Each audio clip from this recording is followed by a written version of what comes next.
What is up, guys? Welcome to the ThinkComputers Weekly Tech Podcast. This is episode 386, and our podcast is brought to you by Amazon. If you go to thinkcomputers.org/Amazon and happen to purchase something that gives us a little kickback and keeps the podcast ongoing, with me is my co-host Ryan. What's going on? Not much. You look like we should be switching areas or something, or zones, because you've got this jacket on. You sent me pictures and video of rain today. Like, what's the deal? It did rain today. It barely ever rains, and so like it was actually nice, to be honest. Yeah. A storm rolled through. It was an actual, so like sometimes it rains here, but it's not like a real thunderstorm. Yeah, you showed me like radar too. I was like, all right, that looks like it might be a thunderstorm. Yeah, so it was an actual thunderstorm. But it did, like, like the rainy days, you kind of just want to sit inside and do nothing. Oh, yeah. It's like not good for productivity. I didn't get like anything done today. Yeah. So that's not really great. But yeah, just rainy day. It's not necessarily cold. And we always have my my trusty thermometer that I have. Yeah, what do you got right now? And it's only, well, it's backwards. How but can you have long sleeves on with that? Oh, it's only 76 in here. It's not like 84 like it was like a month ago. So you know, that's true. We're not as warm. So but yeah, guys, welcome to the weekly tech podcast. Of course, if you're new here, we hang out, talk about tech, talk about what's going on in the world, and talk about some of the products that we've taken a look at over the past week. If you do want to follow along, we do have our full show notes page here. That's going to have everything that we talked about. So as we're going through it, if you want to click through, you can go ahead and do that. Or if you hear something on the podcast, you can go back and click through and, of course, get more information yourself. So we have all that there for you. We're going to start out with our reviews this week. And I took a look at a Mini-ITX motherboard from ASRock. It is their Z790 PG-ITX TB4. And I know you were looking for like a Mini-ITX board for a little bit. You were thinking about doing a build with a Mini-ITX. And are you still thinking about doing a newer build for your main PC for Mini-ITX? Correct. Yep. Still thinking about it. Just I don't know. I haven't decided on a case, and I'm really now holding off for, and we're going to talk about this later in the podcast, some announcements from NVIDIA. So Gotcha. Well, if you were going to go the Intel route, I think this is a really good board. It has for how small of a board this is, like, you have quite a lot of features in this. So like I said, this is Mini-ITX, very, very small board. But you still get all of those great features that you would expect from a Z790 board. The biggest thing with this board is you are getting true Thunderbolt 4. So you have Thunderbolt 4 connectivity on the back. So you want to connect some super fast displays, or you want to connect super fast portable SSD or any Thunderbolt device. You can daisy chain it, of course. You have all of that with this board. But on top of that, you get 3 M.2 slots. They're all Gen 4. They're not Gen 5, but there's 3 on this board. So, I mean, you really don't need any extra storage, really. You get a couple you get 3 2 terabyte drives. Sounds pretty good to me. Yeah, you're set. So this board, like I said, has quite a lot. You're also going to get USB 3.2 Gen 2x2, really great audio on this, and Wi-Fi 6E. So we can see the first slot right here. This is the first M.2, and then below we have our single PCI Express. That is Gen 5 for those who are wondering. And you can see the big heat sink on this one, and this is going to be a Gen 4, so this comes off very easily. But then if you flip the board over, you get 2 more M.2 slots. Now, these do not come with heat sinks, so you have to kind of be cognizant of which drives you put on there. But again, 3 M.2 slots, and then you're getting Thunderbolt 4 on the back here, your Wi-Fi 6E, and then you're going to get USB 3.2 Gen 2x2. You're getting that by the header that's right here. You also get 3 SATA connections on here if you want.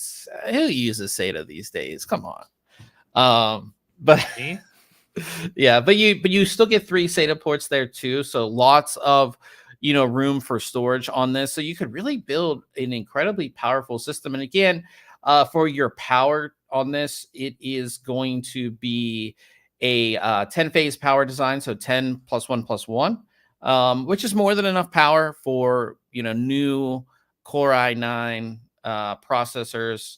No problem running. We ran a 13900K on this, no problem. and no overheating or anything like that. Just a really good board overall. It's so crazy. Like even if you look at the board from the side, like how much stuff is just all cramped on this board. Yeah. I would say the only thing that you are missing on this board, if you're comparing it to like a full size board, is that you're only getting 2 DDR5 slots on this instead of. What about like fan headers? That's the other thing. That is there one like towards the back or Yeah. the IO side of things? Let's look at the. Also, it's interesting placement to see that other SATA port on the other side of the. Yeah, I RAM. think it's because that's the only. Yeah, it's the only only spot that they had. There's actually, if you go to the top edge of the. Are they all along that top edge? Maybe. Yeah, right here. Okay. So you have 3. One of these is a CPU fan header. Yeah, one's usually. Yeah, and then you have 2 more, which 3 is kind of standard. I have seen some Mini-ITX boards that do give you a little bit more, right? But 3 is kind of standard when it comes to a board like this. I guess you're right. Yeah, fan headers would be kind of the thing. But again, Mini-ITX board, typically smaller system, typically not a ton of fans. Right.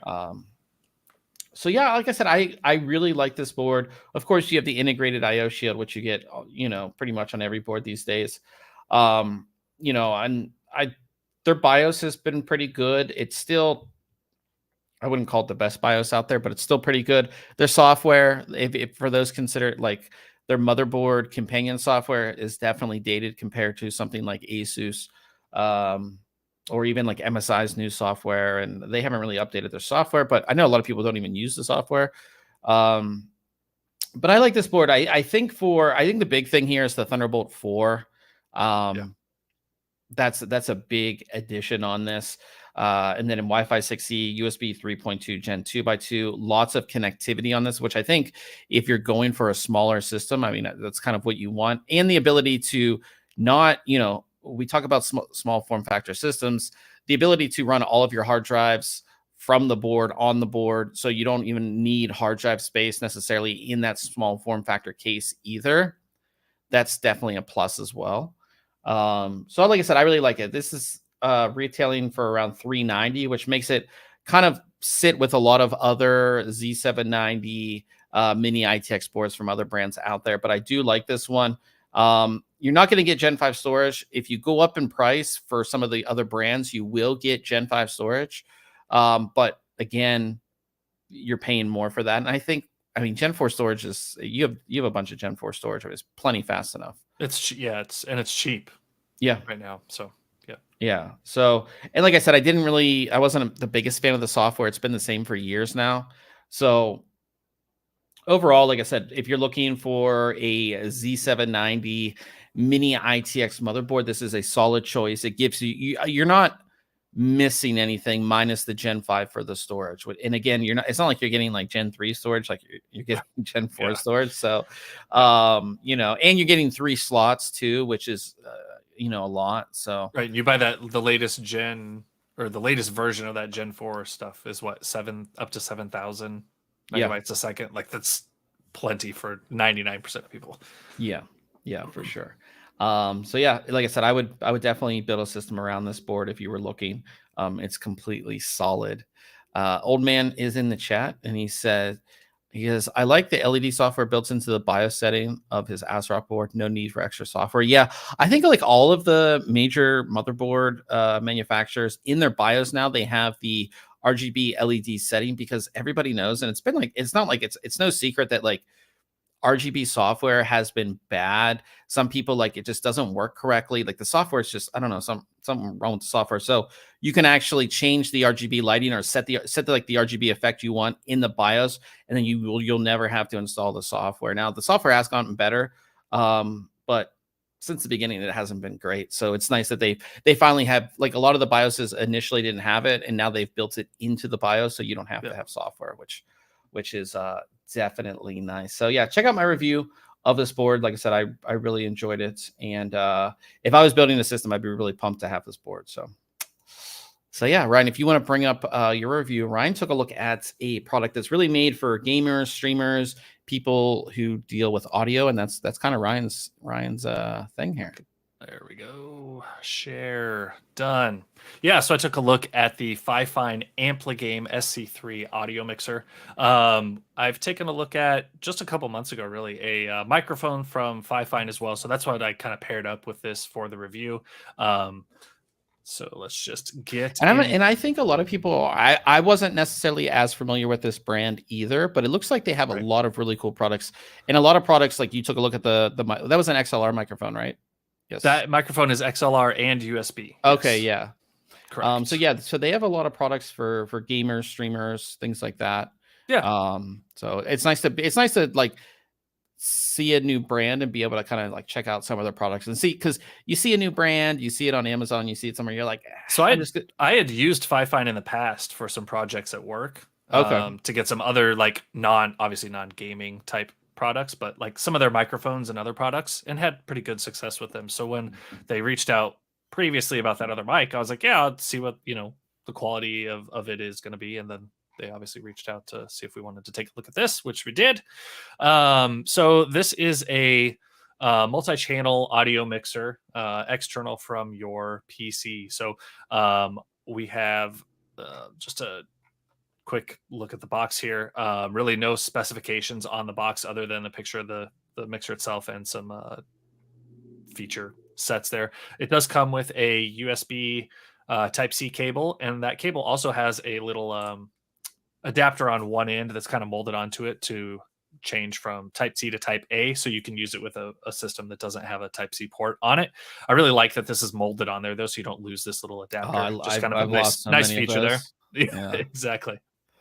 And then it comes with a a TRS to a TRSS cable with it as well, for just your standard 3.5 millimeter audio connections for the line in or other uses that you might want to use it for. But like I said, it's a multi-channel mixer. So we've got 4 channels here. The first one on the left is for the microphone, and that will control either the XLR microphone. And actually, the XLR connection also supports 1/4-inch connections in the middle, like a lot of other XLR products. Or you can utilize like a headset-based microphone that uses a 3.5 millimeter jack as well. So you can control either of those through that first slider there. If you have XLR plugged in, like, it's going to choose one or the other. You can't have 2 plugged in and get 2 mics going on the same channel. You can't do that. But it does have that option. You also have that second slider here for the line in. So if you wanted to bring in like external audio from something or another sound source, right, which, I guess could be a microphone or another source, you can utilize the slider for it. Each of those has a dedicated mute, so you can just hit mute real quick on those. You've got inline headphone or mic monitoring on this third channel. So if you want a little bit of that side tone or see what you're sounding like, you can utilize the port on the back and adjust that volume here on this third slider. And then we have the line out volume as well, and you can mute that as an option there too. Up in the top left corner here, we have this 48-volt button, and that controls the ability to turn on or off 48-volt phantom power for your XLR devices. So you've got the ability to turn that on or off. This electric button here, I really wish it felt like it did something, but in my testing, I just could not notice a difference no matter what. Okay. So it's kind of like supposed to change your voice through like these pitches. Not so much like the voice changer button over here, but just like give you a different, almost like auto-tuning sounding difference. I tried everything I could. I could not like tell a difference in this. So it's kind of a wasted button in my opinion, unfortunately. Top right, we have a button for lighting. This does have some RGB LEDs in it. There's no software with this either. So you're going to get kind of those standard lighting options, the rainbow, solid colors. There's like a marquee, or you can like hard press it to turn it off and just run without. I really wish though, there was a white backlighting. You've got like your red, your green, blue, yellow, purples, but there's no just white. I would have really liked to see white in there. Yeah, it was interesting that wasn't included, especially because like when you enable things like the 48-volt phantom power or you turn on the voice changer, the buttons glow white. Yeah. So it's like, I know that color is available. Yeah, why not make it a color for me? Yeah. Anyhow, got some lighting there. You also have this voice changer button on the right. You have 6 options there you can choose from, what they call male, female, robot, monster, baby, and elder. I found that male and elder sounded very similar, but it's kind of neat. These are kind of like those gimmicky buttons where you want to change your voice for a little while, and it's one of those features like, I don't know, every now and then you find a product that like has, like with, you know, Amazon or Google Home devices, you're always like asking it like, play a fart sound or tell me a joke, right? That's cool for the first like day or two, and then after that you're like, I don't ever use this Yeah, again. yeah. Same thing with Unless the it's voice like change. part of your, you know, you Like you can have a use this for character or like podcasting or like a stream where you're a character and you're using that. right. I can Outside of see that it, though, but it's like, I don't, you know. And then we have these 4 custom buttons, A, B, C, and D. And what those allow you to do is record up to 15 seconds of custom audio. So you can either record a sound clip off of your microphone itself, or you can utilize like that line in to get audio from a different source. And then you can hit that button to play back that sound. So it's kind of a cool feature. Unfortunately, the audio quality of those recordings isn't as good as the quality you get just going through the microphone. And there's a bit of a delay when you play them back. So like if you're trying to like, you know, do a, you know, the drum ba-dum-ts or something after a yeah. joke or something, there's a delay there. So you almost have to pre-anticipate hitting that button, which Okay. kind of stinks. But they all light up. They're that standard like rubbery button type that you get on these types of devices. Some people might think they're a little mushy, but they feel almost like my Stream Deck buttons do. Even though Okay. the Stream Deck buttons are hard, I know you've got that mountain Yeah. device. The buttons there, they're probably like a little like mushy feeling, right? Yeah. Because they're over a membrane type of button usually. So some people might think that they're going to be a little harder clicking, but they are not. Anyhow, these sliders move up and down. We have left and right channel, or I'm sorry, I shouldn't say left and right. We have like gain LEDs and headphone LEDs up at the top. So when you adjust these sliders, these will move depending on what you've got going on. So you've just got like some visual indicators for your levels and things like that. Let's see here. We talked about all those sliders and buttons. Towards the back here, powered by USB Type-C, which is really nice. So you can power it, you know, hook it up to your computer. You don't need a power supply itself. You can also use like the on-the-go connections to like an Android tablet or phone. So you can use that as an option. And then you've got your standard, like we talked about, a line out, a headphone, a line in, and then here's those headphone connections for either a headset based microphone or your XLR or 1/4 inch mic. And then you can select between dynamic and condenser style microphones as well. That'll make a little bit of adjustment to the unit there. And on the bottom, just standard feet, but there is this like little little window for some underglow to the thing when you've got it up and running to give it some additional lighting for it. Setup is super easy. It's just a USB device, right? So no drivers to install with this. It's going to show up as a Fifine audio device in Windows or in Mac OS. And yeah, no software. So like that's a plus and a minus. It's a plus because it's really easy to get up and going. But at the same time, there's no additional tweaks that you're going to be able to make to this device outside or, you know, that are dedicated to the mixer itself. You can obviously change audio sounds with third-party pieces of software and things like that, but nothing you're going to be able to control on the mixer via software for it. So yeah, I talked about the buttons, how they work. The sliders feel pretty good. They're a little like scratchy feeling almost. I've utilized some higher end sliders before in the past on different, you know, mixers and audio boards that just feel better. But then again, like for the price that you're going to pay for this, which I'll get to in a minute, you can't have everything. Yeah. They felt pretty decent, but not as smooth as they could. But as far as the like force it takes to move them, that was nice. It's not like they're super loose and you're just sliding all around and feel like you're overcompensating for things. But they're not too tight either, and you know, tough to move to the levels you want. Gotcha. Like I said, that electric button, I couldn't for the life of me get it to do anything where I could find a difference on it, unfortunately. And then yeah, here's a couple shots of that lighting, you know, in kind of a rainbow effect. Like I said, you know, I set this all to red, then I turned on 48-volt power, muted myself, and had a voice changer on. So I know that white light is there, just wasn't available as one of the lighting colors. But just kind of cool there. Looks nice on the desk, you know, in low light. Gives you like a nice lit interface to work with. Being able to adjust those audio levels on the fly in some instances is nice. For me though, and I mentioned this in the review, like I'm kind of a set it and forget it type of person. The only audio that I adjust every now and then is my music volume when we're streaming after this podcast. I'll turn that music up and down a little bit throughout the night, depending on like I feel like I'm not in the zone or I need a little more volume on something. I will adjust that, but for the most part, my audio levels stay the same. I don't adjust my microphone ever, right? I've set it one time and I've left alone. That being said, you could use this in a more dynamic environment where you are adjusting some of these levels a lot, and this will work out for you. It's a nice way outside of software. You don't have to hunt around on the screen for where's your mouse and now I got to click the right slider. You can just get your hands there and move these sliders right away. So that's a really nice convenient feature for you. I do have an audio sample in there where I utilized the Fifine microphone, the AmpliGame AM8, I believe is the name of it, hooked up via the XLR connection on there. And then I went through like the voice changer and just kind of like demoed some of those sounds.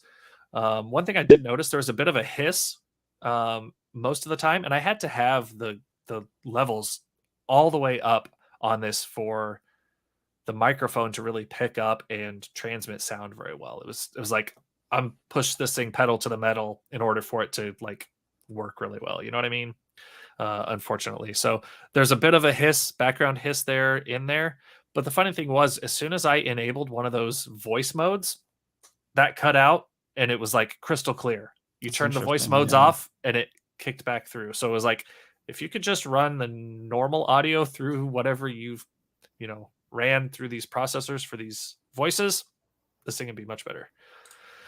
So I gave this a 7 out of 10. I think I hadn't mentioned price yet. For $50, like that's a pretty good deal. I mean, this thing's gives you multiple channels of control, external physical surfaces to interact with if you need that sort of interaction, and on the fly adjustment to like a podcast or some other type of recording that you're doing. I think it's a good beginning step for that to get some of those features, right?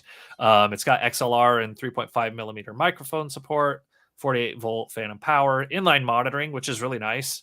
I like to have some of that side tone available, just like the slightest amount. Because you never want to go live and then everybody in the chat is like, you sound horrible, or turn your mic up, or whatever it may be. Yeah. Yep. Because it's kind of like if you use a phone, like who uses a house phone anymore? But like you can hear there's side tone on regular telephones, so you can like hear yourself. We don't get it on cell phones, which is kind of odd, but anyhow, just kind of one of those old school types of things. And it's an affordable entry level option, but the things, like I said, high volumes, introduce some hiss, no software and things like that. So 7 out of 10 for $50 though, like kind of getting what you pay for here. I mean, you see some of the other ones out there and they're much more expensive. Right. So really cool.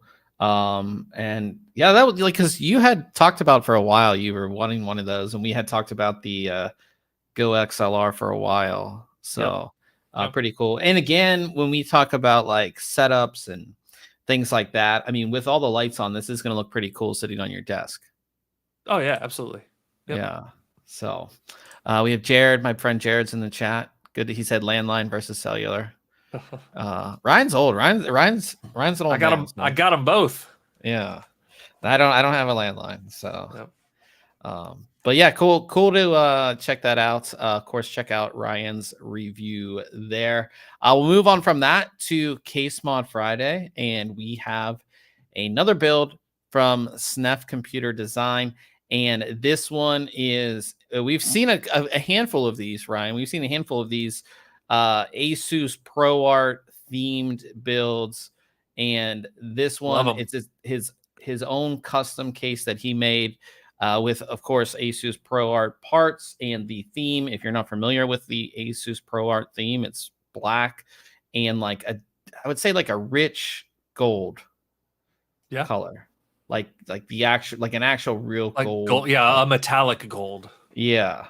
Because I was looking for the color gold, like I was making an image this evening for something, and I was looking for the color gold, like the hex code, and Yeah, like yeah.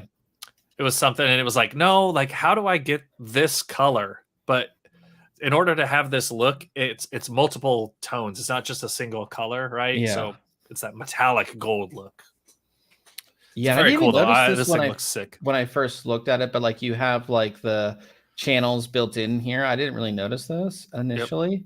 And then when you have the reservoir here, you can see those channels right here with the he always does a really good job with his coolant too, even though it's not necessarily as shown off. You can kind of see it over here, but it sort of, it matches that gold kind of look Yep. really well. So I really, really like this. These Pro Art builds have been really, really cool. I think they're probably some of them are some of my favorite builds that we've seen this year. Yep. And They everybody's just all using look that. so. Go Yeah. ahead. That It create just one looks right so now. high end and like sophisticated. Yeah.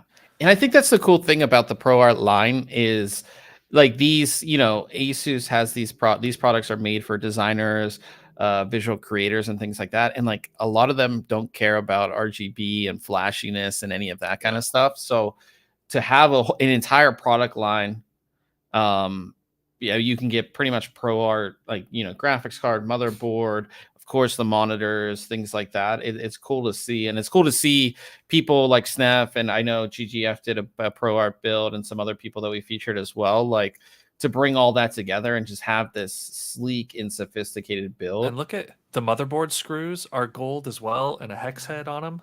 Yeah, it's kind of hard to see, but they're right there. Yeah, that previous picture had a little better shot. Yeah, right Up in the here. corner, right? Like that is awesome too. Attention to detail, right? They're not just like black or silver. I think black would have looked good too, but they Yeah. just match with that gold.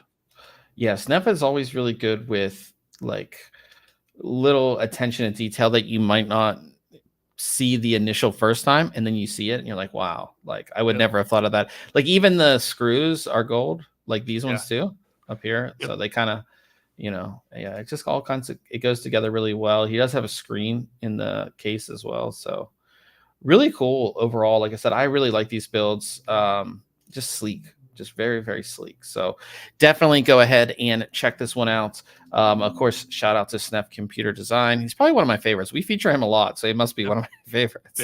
Yeah, for sure. So, and then we'll move on. We have another contest going on. We're giving away a Cooler Master gem. If you're not familiar with what that is, it is a headset holder. So we have one here. We'll be giving it away. Like all of our contests, we run it through Gleam. So you have the little widget here. You subscribe to our email newsletter, and then you get access to the 15 other ways to enter. Super easy. We're running this for 2 weeks, and then it'll be over. And then we're doing another contest right after. So get your entry in. 11 days left on this. Just doing a bunch of giveaways. Like I said, we're gonna try to roll giveaways. Like just continue to have them, because we do like a couple giveaways and then like we wait like 6 months and then do another one.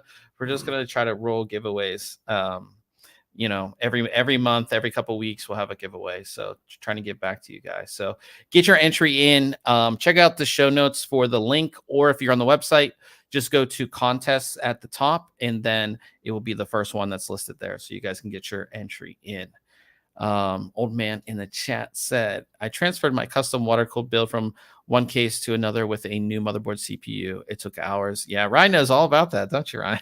Yeah, like when I swapped I guess I did some work. When I swapped just like my CPU last year, it's not just like taking a cooler off. That's especially the in biggest thing. a hard, like if this was a soft tube build, it's not as bad, right? Because you could unscrew the block from your motherboard and like move it out of the way and keep the loop closed. Like an AYANEO hard tubing, there's that's not an option. Yeah. Well, that's the thing, is that everybody's like, oh, Bob, why don't you do a hardline build? Why don't you do what? And I'm just like, yeah, but if I have to like upgrade something or whatever, like I don't need the downtime it's gonna take a long time. Yeah. So it's just maybe one day. I always say maybe one day, and it never happens, but maybe one day it will happen. We'll see. But we'll move on to news this week. Starting off, we've been talking about it for the past few weeks, is NVIDIA's RTX Super Series. This is going to be the refresh to the RTX 40 series, RTX 40 Supers. And NVIDIA announced they're going to deliver a special address during CES 2024, which of course is in January. And so they have an announcement, January 8th, 8 a.m. Everybody, I mean, you kind of know what it's going to be. It's like no surprise, right? Yep. What would they be announcing? I mean, that's going to be RTX 40 Super Yep. series. So it is it when you don't have like a big launch at CES, it is kind of a boring show, I'd say sometimes. So to have a bigger launch and maybe see some newer cards and things like that, I'll be excited for that. So maybe we'll go to the. Maybe you won't be in Vegas yet. I But won't be will, there so. yet. Yep, you'll be there. Yeah, so maybe I'll go to this. It is at 8 a.m. though, but we'll see. But yeah, That's an early meeting. yeah, Well, not really. I mean, it's not incredibly early, but it's earlier. But we'll see. Maybe I'll go to it. Maybe I won't. We'll see. Sometimes they're fun. Remember, we were you with us when we were at the. Was it the 2060 launch? That's the only one that I've been to is the 2060, and yeah, that was pretty cool. it was fine. Yeah. So we'll see, but we will be in Vegas in January. So we'll definitely give you all the up to date news and everything that's going on with that. But yeah, they announced that, and then some more leaks came out as well. And the big change is this RTX 4070 Ti Super. So the RTX 4070 Ti launched with 12 gigabytes of memory. From the leaks, it looks like they might be upgrading that to 16. Okay. So I'll take that. That's a plus. Yeah. The RTX 4070 Super will have 12. So no change there. We have the SKUs and the part numbers for these already, and the GPUs that they'll be based off of. So RTX 4080 Super, that's going to be the AD103-400, 10,240 CUDA cores, 16 gigabytes of GDDR6 on that. So that's staying the same. There were rumors that would be bumped up to 20, but from the rumors that we're seeing, it's going to be 16 gig. But then you have the RTX 4070 Ti Super. That's going to be based on the AD103-275. And that's where you're going to see the upgrade. So again, going from 12 gigabytes of GDDR6 to 16 gigabytes of GDDR6. And then finally, the RTX 4070 Super. That is going to be based off the AD104-350. And again, that's going to have 12 gigabytes of GDDR6. Do you think we're going to get all of those announced at CES, the whole line, or we're just going to get 4080? Man, I hope not. So just all the refresh, like here's the entire refresh. I think so. Yeah. Yeah. I would like to see that anyhow. Yeah, I think that it would be a lot more exciting. Or like, sure, it's exciting to see the top level refresh, but like you have a whole I think we will. Based on this, and this is what we've seen so far, I think from the 4080 down to the 4070. So there's three cards: 4080 Super, those three. Yeah, that's all I. 4070 Ti Super and 4070 Super. That's what we'll see at CS, because they've still been trying to make the 4060 series 4060 interesting, and it's not. And it's just like, I think maybe middle of the year, not maybe not middle of the year, but like Springtime, March, April time, we'll see the 4060 get a Super at some point. That's my guess based on what we've seen. But again, we'll see in January. But yeah, I guess it's exciting. And again, we talk about refreshes. They're not necessarily the most exciting thing, but but talking about GPUs, this is a pretty cool external GPUs. I know we haven't talked about external GPUs for a while. No. But this company I don't talk about them too often anyhow, but One Netbook announced their 1X GPU. It's the world's first eGPU with an M.2 slot, OcuLink support, and a vapor chamber built in. It looks like a little mini PC. Like it's, you know what I mean? Or it looks like a little power bank almost. Yes, that's what. And you can see where the M.2 is on the back there. And it has a bunch of connections that you're going to get. Of course, the OcuLink support. So if you want to connect this to something, like a Steam Deck, you could go ahead and do that. Power, LAN, you get some USB. Here's the cooling fan. And this is running a Radeon RX 7600 MXT on it. But I mean, if you look at this guy's hand, I mean, I know this is just a render, but it's not that big. No, not at all. Yeah, so it's pretty cool that, again, like, this is really made to be used with super lightweight laptop or something like a Steam Deck or something like that. But pretty cool. This launched on Indiegogo, so they're doing some funding for it. But and of course, it's going to work with their One X player handhelds as well. So yeah, I like it. I think it's cool. I like getting the SSD because, like, on something like a handheld or even like a super light laptop, like, Yep. if you're not having like all of your games on there, right? But then when you connect this, you get your SSD that has all your games loaded, so you don't have to worry about it. I kind of like Yeah. that. Or So load like some of your favorites maybe on the device and then all your extra stuff on this one. So you've always yeah, got the ones you want to play all the time on there. You got your extras that you may not play all the time with this one. yeah, I like that for sure. So we have the link to the Indiegogo if you something that you might be interested in. But yeah, pretty cool there. But talking about gaming handhelds, we got a refresh for the Steam Deck. Yeah.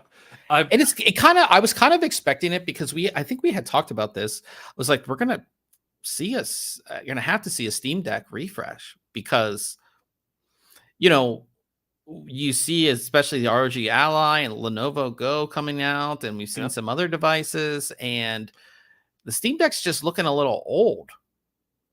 Yeah, I mean, its form factor was a little like old looking, anyways, from the start. I mean, the Asus looks really nice compared to it, so like right there, Yeah. it's instant. But yeah, the funny thing is, I was on Twitter the other day right when this was announced, and someone on there was talking about, oh, I'm really like upset or bothered by this Steam Deck update, for people that may have bought it, and I just kept reading it as Stream Deck. So I was looking all over Corsair and Elgato sites and like I can't find any updates. Like, would people be so bad about the Stream Deck? And then I went Yeah. back and read. I was like, oh, the Steam Deck. Okay, Yeah. Steam Deck. so, yeah, it's got So some good updates, I think. yeah, so the Steam Deck, it's a new Steam Deck OLED. So Right. you're gonna have an OLED screen, which if you've does your Switch, is it the OLED version or just the normal No, version? we have the original. Okay, so Yep. I would say, like, people who have a Switch and then maybe upgraded to the OLED, because you can really tell a lot, even on a larger screen, you can definitely tell a Oh difference. yeah. But I think on a smaller screen, it makes such a difference in the clarity on a smaller screen. So you're going to get an OLED screen. You're also getting increased refresh rate as well. So the original Steam Deck was 60 hertz. This is an upgrade to 90 hertz, which is nice. There is a new chip inside, but it's the same speed and specs as the previous chip. It's not like you're not getting a massive upgrade performance wise or anything like that. You are getting better Wi-Fi. So you went from Wi-Fi. I don't know which one it was, but you're getting Wi-Fi 6E now. More storage options as well. So there is now a 1 terabyte option. Nice little upgrade. I think that, you can see the displays and everything like that. Still Um, very affordable. You know what I mean? yeah, I mean, 549 to start for the 512 gig, 649 for the 1 terabyte. So yeah, I guess I had Wi-Fi 5. You get Wi-Fi 6E here. Better battery as well, and it's actually lighter too. So yeah, and then the APU went from 7 nanometer to 6 nanometer, but it is very much the same. The screen is slightly bigger, 7 inches on the original to 7.4 inches on the newer one. So yeah, nice upgrade. Um, Cool. yeah, I guess we probably won't see like a Steam Deck 2 till the like Christmas time next year. Yeah, to a second one. Yeah, absolutely. Yeah, because I thought we would see a newer one, like, not necessarily like when this is launching, but when, January, February, something like that. So we probably won't see something like that for a while. But I think this is in. I don't. I don't necessarily think if you had the Steam Deck, like, you're gonna buy this.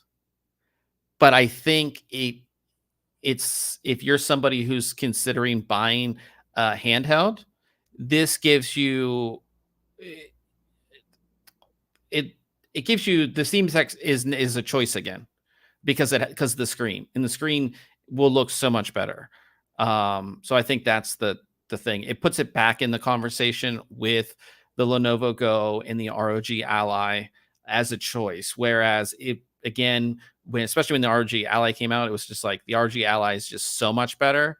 Where it brings it back into the conversation, which I think is good. So yeah, I like the upgrade. And again, as Ryan said, not increase like the 1 terabyte, $649.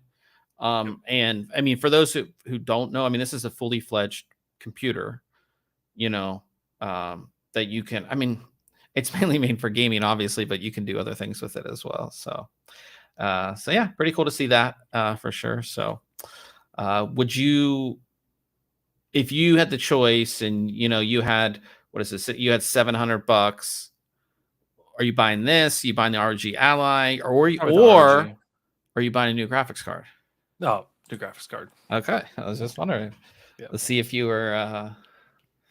Yeah. No, all right. I'm not that desperate for a portable gaming. Gotcha. Well, talking about portables, there's some other really, really cool ones, super cool ones, as well as mini PCs announced by, I forget, AYANEO. I don't know if I'm saying that right. I always mess up their name.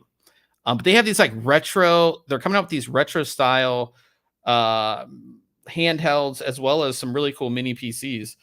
So here's some of the new handhelds. Of course, this is their Flip, is made to look like a DS. So it's going to have multiple screens right here.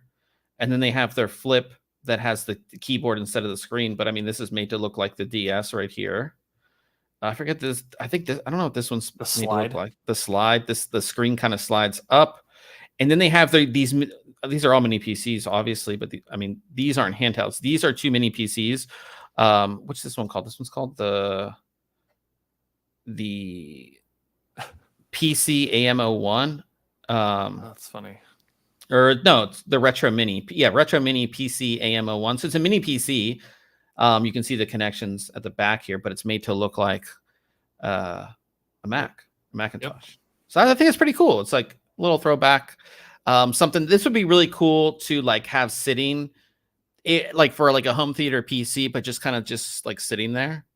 Yeah, I think that would be cool. It would look cool sitting there if the ports were on the back side. Yeah, right here everything's kind of come off the top. It looks cool at this angle, but I'm sure it looks fine sitting down too. But yeah.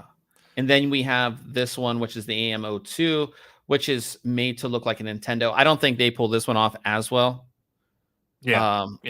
I mean, you can kind of tell like it looks like a Nintendo, but not completely. But I think this one that's a really cool looking mini PC. That again is made to look like the Macintosh. And then they're working on this Pocket DMG. It's in prototype right now, but it looks like it's going to be like a little handheld gaming device too. So pretty cool. But I really like these Flips. I think are pretty cool. One has the full keyboard. One has the dual screens, which is pretty interesting as well. You can see the dual screen there as well too. So that's cool. Pretty cool. I think this handheld market is just getting really intense, and I like cool little devices. You know what I was thinking about buying, just for like the holidays and just to like not necessarily be on this big computer, is one of those like little handheld like plays ROMs. What emulator? Yeah, my boss has one. Like you can buy them on Amazon. They're pretty sweet. Yeah, I was thinking about buying one for myself. I really don't buy much for myself, and I was like, it would be kind of cool to just like, because like when I'm here, like we're gaming and we're doing the podcast, I'm like working. A lot of times, like I just don't want to be in the office, but I'm not going to buy like a 360 or Xbox or PlayStation, but like just to sit there on the couch and play some like Sonic or something like that would be kind of fun. Right. I think. Yeah, so, no, they're cool. Yeah, so I mean, maybe we'll do they're like real solid quality. At least the one he has is like the build quality is nice. Everything about I've seen some videos like because I've been kind of like searching them and they've been like popping up on my YouTube recommended, and I've seen some videos on some of them. They do look really good. So we'll see if I decide to go ahead and pick one up. But moving on from handhelds to processors, Apple M3 Pro becomes the fastest CPU in Passmark, beating out the Core i9 14900K. 8KF and 13900 KS. I mean, that's pretty crazy for an Apple processor. I mean, this is this is single thread performance, but still. I hate that there's no AMD product on there, at least on this, in these top 20. Yeah, there is not. It's single core though, and I know. Yeah, so, but yeah, pretty cool to see from Apple. We've talked about this over and over again. It's just like how they've really, this whole change from being reliant on Intel. They had a couple AMD SKUs in the past as well, but to doing their own chip and just one, getting so much more performance out of it, but two, again, not being reliant on Intel and all of that. So it's been great for them. Totally solid. Like, I think it's one of the best moves they've probably made in the past decade, is to having their own chip. So really cool to see. I wish there was like an in-between for them, like so they have like the iMac, which has like the built-in screen, right? And then if you want like a dedicated machine, it's like the Mac Pro, and the Mac Pro is like $30,000. Right. There's I wish there was like an in-between, like a desktop. Well, I mean, they used to. Yeah. But like a desktop PC that's like can do stuff, but it's not the Mac. It's not the Mac Pro that's like incredibly expensive, running like, you know what I mean? Like, it's got $400 wheels. Yeah, no, they were more than that. Yeah, I know. But like something that was like for Apple pricing, like $3,000 to $5,000. That was like a more mid-range system type thing. Yeah. And like all the Mac fans and stuff, like you would think that they could do some type of, because they have been bigger on the gaming stuff in the recent years, like make it more of a creator gamer PC, right? Like, I don't know. Yeah. That's especially show what your M processors can do, like in a desktop for the, the normal budget, and like you can create and game on a system and you don't have to have our Pro version, right? Yeah, that's the thing. That's what I think would be a cool in between. Old man in the chat, and I did see this as well when all the new systems were announced too. Apple thinks 8 gig of RAM is enough in 2023. Yeah, and I think that like 8 gig RAM system was like $3,000. Oh my gosh. Yeah, but people pay it because I mean, I haven't heard, minus the price, you don't really hear that much bad stuff about Macs. No, minus the price, right? Yeah. It's expensive, but I have heard good things, especially the M1 versions or the M versions, that we've seen in the past couple of years. That we've heard really good things. So yeah, but cool to see that. We can keep on wishing for that mid-range system. I don't think it will ever come, but yeah, talking about super fast SSDs, Corsair announced their new one. They announced the MP700 Pro. This is a Gen 5 drive. Comes with 2 fans here, which I can't imagine are quiet. But there's a fan on this side. I believe a fan on the other side as well. Gen 5 here. And what's really cool about this, and this makes sense for them because they do make water cooling parts, but they also have a version of the drive that is made for water cooling. So it has everything all built in, so you can just add it into your loop. That's kind of what it looks like there. I think that's pretty cool because you don't see that all that often from like, Samsung's not making a drive that comes with their own block and stuff. So I think that's pretty cool. So you can get either or. You can get the one with the fans, or you can get the water cooling. Definitely a good use case. I mean, like those suckers get hot. So yeah, throwing a block on there, not a bad idea. Yeah, so 12,400 megabytes a second read and 11,800 megabytes a second, right? Yeah, some speed right there. Prices, don't have prices on these just yet. But they will have a 4 terabytes, they said, later in the winter. So that's exciting as well. Getting a higher capacity of these super, super fast drives. Definitely awesome there. So cool to see that. Here's an interesting story that I wanted to cover for Steam. So Steam, you can like go into like hidden mode where like nobody can see what you're doing. Like nobody can see that you're Or, like, online. offline, yeah. Like you're like offline basically, but you're still, you could be playing a game or whatever. But a lot of people don't want people to see what they're doing, but still appear to be online. So their friends can be like, hey, do you want to play a game? Or they want to chat or whatever it may be. Well, Steam's working on this new thing where you can hide games. Like you can hide the games that you're playing from your friends, which is kind of funny. If you're playing like a really questionable game, and we've seen some very questionable Oh, yeah. games on Steam, you could like mark it as private. So like when you're playing it, people can't see what you're playing, which I think, Oh, no, I'm just sitting here doing nothing. Sure, I'll play yeah, you're something else. playing it's one of those, because we've covered some of the questionable games that are on Steam. So it's kind of funny to see that. This isn't official yet. It's being worked into Steam.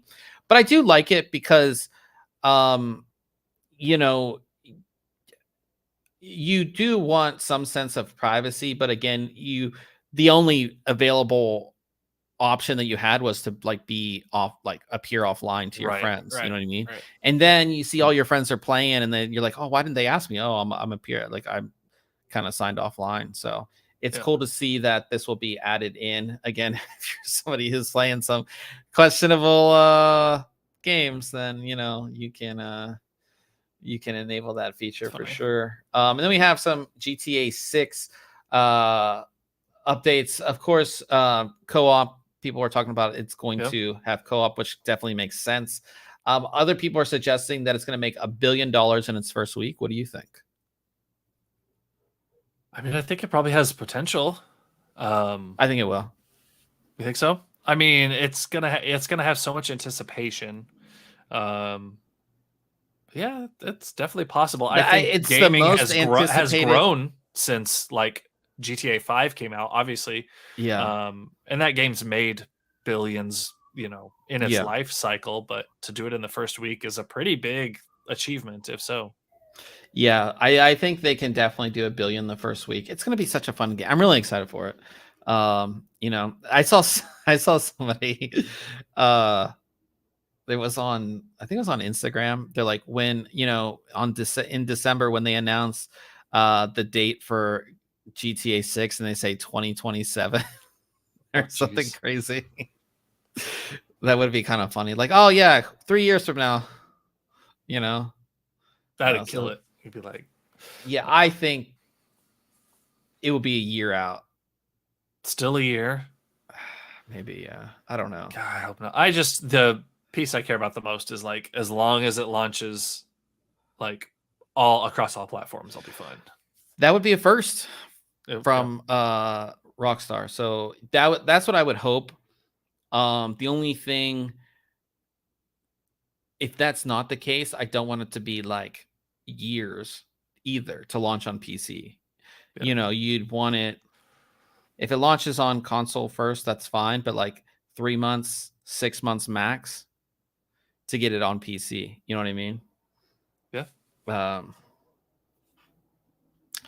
So yeah, that is it for news for the week. What we have coming up next week, I'm still working on my review of the Patriot Elite 5 DDR5 memory. This stuff's really awesome.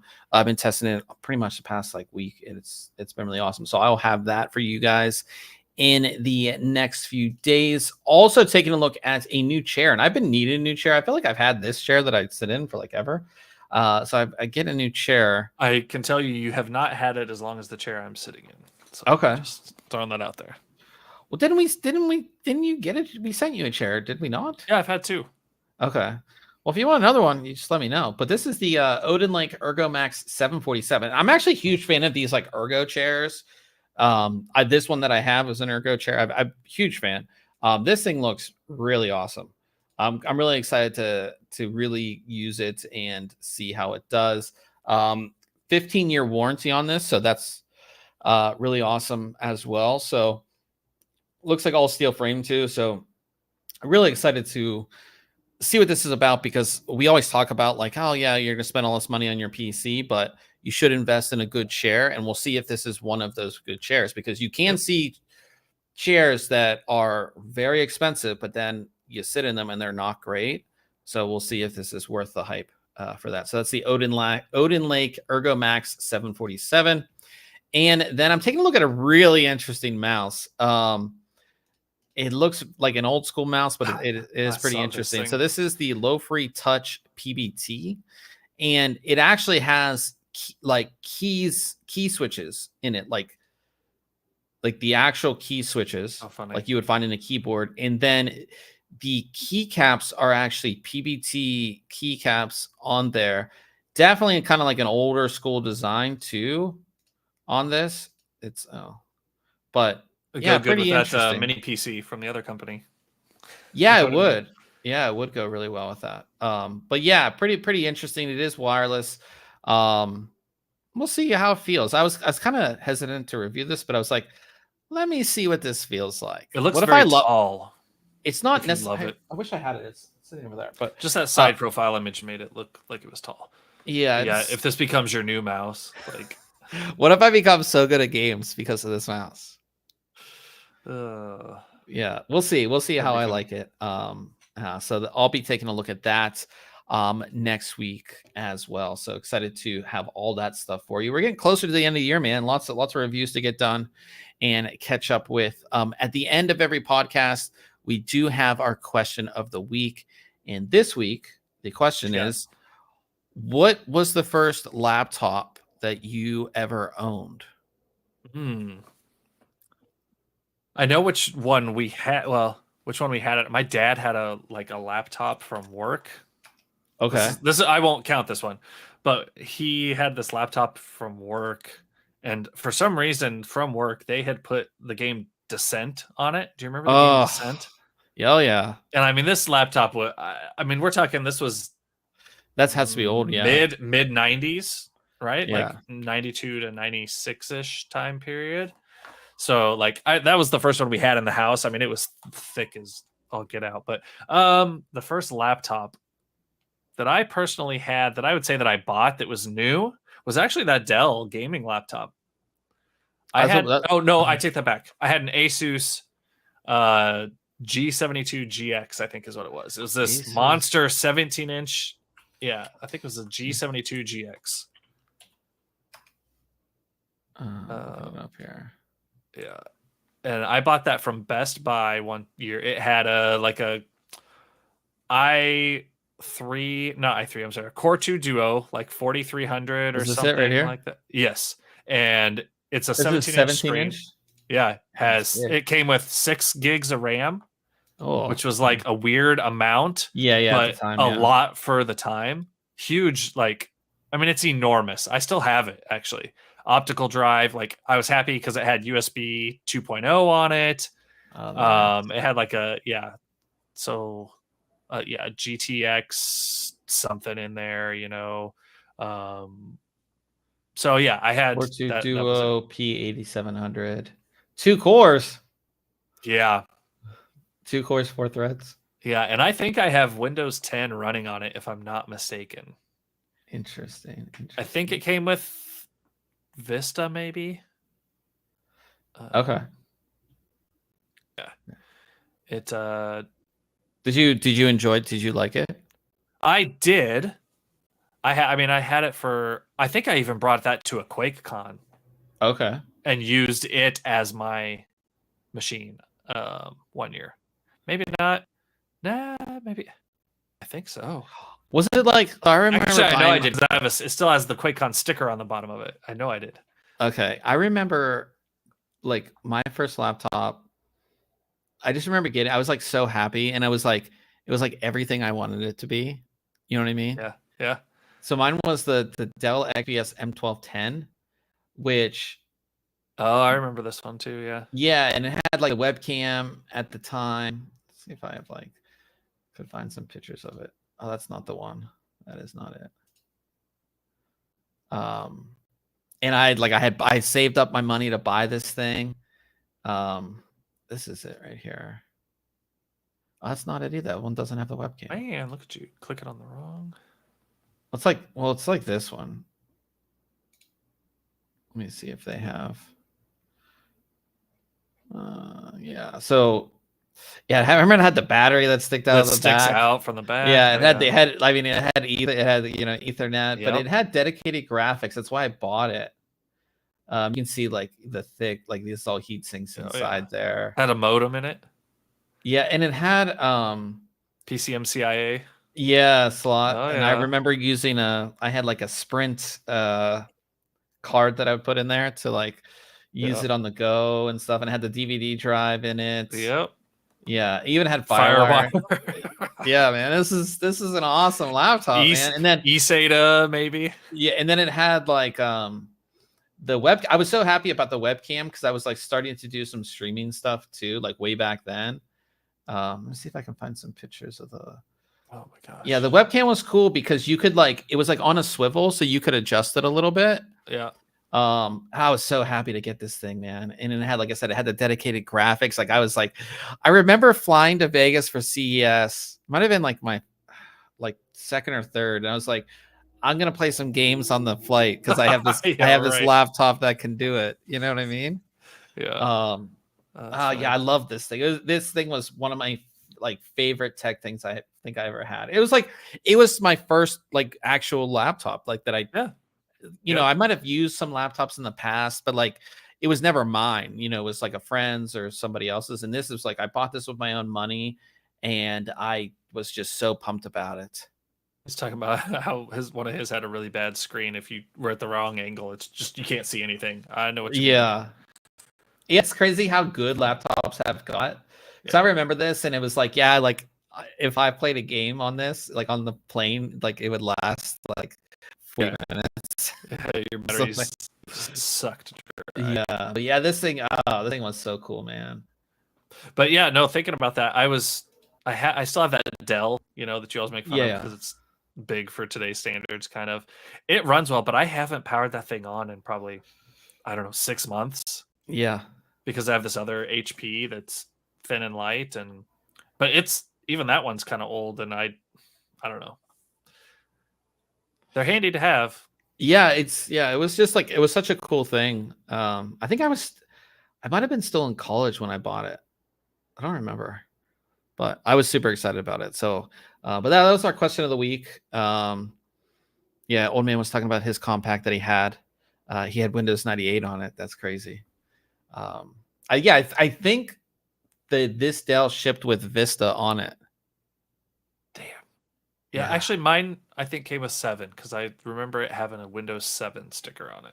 Yeah, I remember you had the option to upgrade or whatever when I got it. So. I think it was pretty affordable though, if I remember. Like I think I only paid.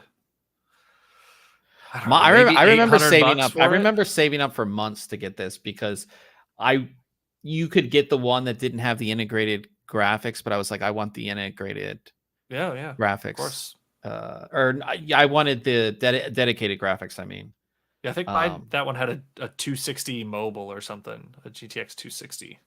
Yeah, crazy. We're getting old, man. Yep. Yeah. But we also talk about anything tech related that we've done in the past week. Have you done anything, seen anything? I messed around a little bit more with that server that I built and that Silverstone. So I haven't had a ton of time to mess with it, but I'm writing an article for that, just on kind of the process and the overall project itself. I got in a really cool product that I'm excited to take a look at. That's like a tool for helping like edit videos. So I'm really excited to look at that and utilize it. So yeah, nice. Yeah, I've just been working on reviews. I haven't really done anything. The other day, I like sat down and I was like, long day of work, and I was like, I just want to watch a movie. And I was like scrolling through like Netflix and Amazon Prime, and there was just like nothing that like piqued my interest at all. I need to find either some good movies or like a good show. But we like, still haven't finished it, but we started watching gosh darn it, what was it called? Renfield. Yeah, it's got Nicolas Cage. And, I did see that. Where it's like I saw a vampire. commercial for that. We watched most of it, but we haven't finished it, and we need to finish it because it was entertaining. Okay, it was pretty. It's pretty good. I feel like it's just like a lot of these newer shows are just not that entertaining to me. No, it was good. But yeah, that's pretty much it, guys. That's it for the podcast this week. Of course, thanks everybody for coming in and hanging out. If you were in the live chat, we definitely appreciate that. We're going to jump over to Twitch. So if you want to continue hanging out with us, Ryan will have that stream up. It's twitch.tv/ThinkComputers. We're going to be doing some gaming, which is always the best part about Wednesdays, besides doing the podcast, is playing some games. So Ryan will have that stream up again, twitch.tv/ThinkComputers. And like I said, thanks everybody for coming out, and we will see everybody next week.